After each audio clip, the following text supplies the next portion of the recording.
columnist for Esquire.com. Why is everybody always laughing with me? Good morning, Charlie Pierce. Good morning, Jody Hamilton. Oh, he was taking a little Andrea Mitchell nap. The Sorry. sun just came out metaphorically all around me.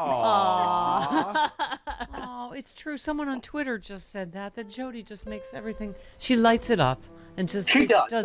she spreads love everywhere she goes. She's a loving presence on the show. Someone just. Hey, you know what I think is a really bad idea? What? Giving 41,000 minutes of security videotape to Tucker Carlson. Yeah. I think that's really a terrible idea. You think so? Huh? Why is that?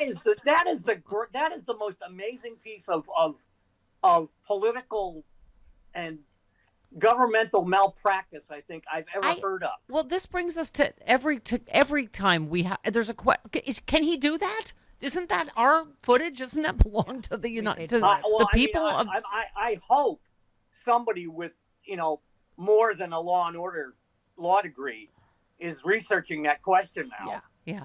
But they already have it, apparently. They've been looking at it for a week. Tucker Carlson's producers have been combing through it, I'm sure, like doing a hack job on it as we speak to make it look like a peaceful tourist visit. I don't know what I think is worse. The fact that they're going to craft a completely bull roar narrative out of January 6th, or the fact that they now have a roadmap in case anybody wants to do this again. Yeah. They know where all the security cameras are. Yes. That's what I mean. Jamie Raskin said that yesterday. Rick Wilson. Actually, give me 12. Jamie Raskin, just real quick. This is a serious security risk. I mean, the reason, there's thousands of hours of footage that are out there already, but the reason all of it wasn't released is precisely because it lays out floor design, it lays out evacuation routes, it lays out where the vice president went, it lays out where the senior members of Congress were evacuated and so on. So I hope that Kevin McCarthy at least has planned for that. Yeah. No, of course not. Yeah, of course not. They asked, you know what? They asked for it, he delivered, because he's their puppy dog. Yeah. That's what happened. Yeah. But I would have to think, I don't know, Charlie, you're the journalist here. Isn't there Freedom of Information Act, something that this can be released to other networks, to the public? Well, that's the thing. I mean, you keep Tucker keeps saying that he does not understand why all this stuff wasn't released to the public. Well, it isn't released to the public now. Right. Yeah. It's released to him. Yeah. Yeah. No, it is extraordinary. We've frozen. You're frozen, but we can hear you, Charlie. We can hear you. We can hear you. We can hear you. All right. So, by the way. Yes, we can hear you. Can you hear us, Charlie? You can't hear us, I don't think. Can you hear us, Charlie? Oh, there we go. All right. Yay. So we were just I certainly can. We were just playing Rudy Giuliani. You wrote about the grand jury report from Georgia, offers some tasty breadcrumbs in the Trump Georgia case. Do you think he's one of the people that would be charged with perjury?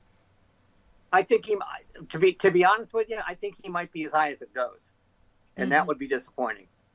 But yeah, I think he's going to be the name that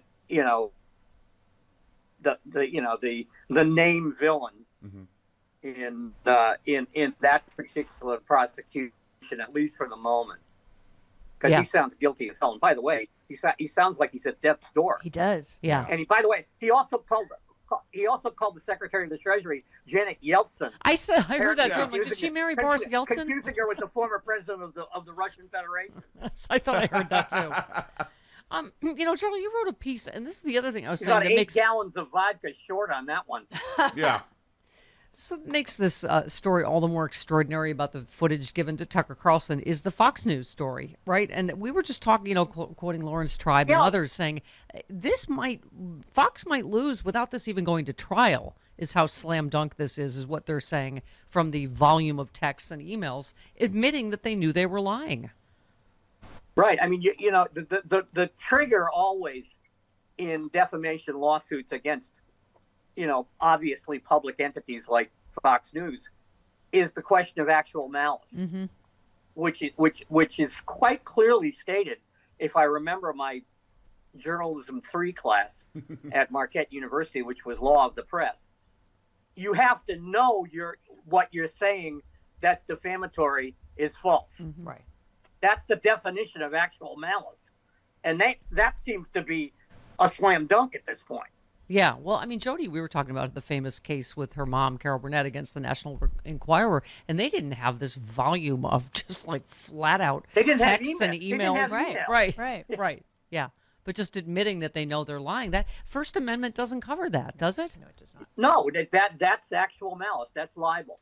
Right.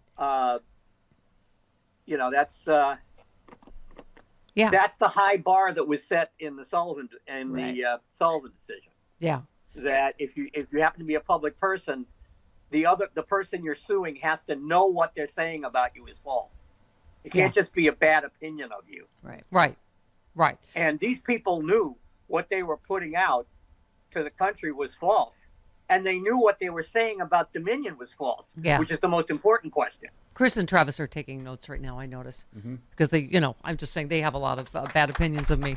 And let us not forget that none of which they don't even have to lie. Most of them are true. The Michigan Republican Party just made its state chairman an election denier, and a really crazy one at that. Yeah.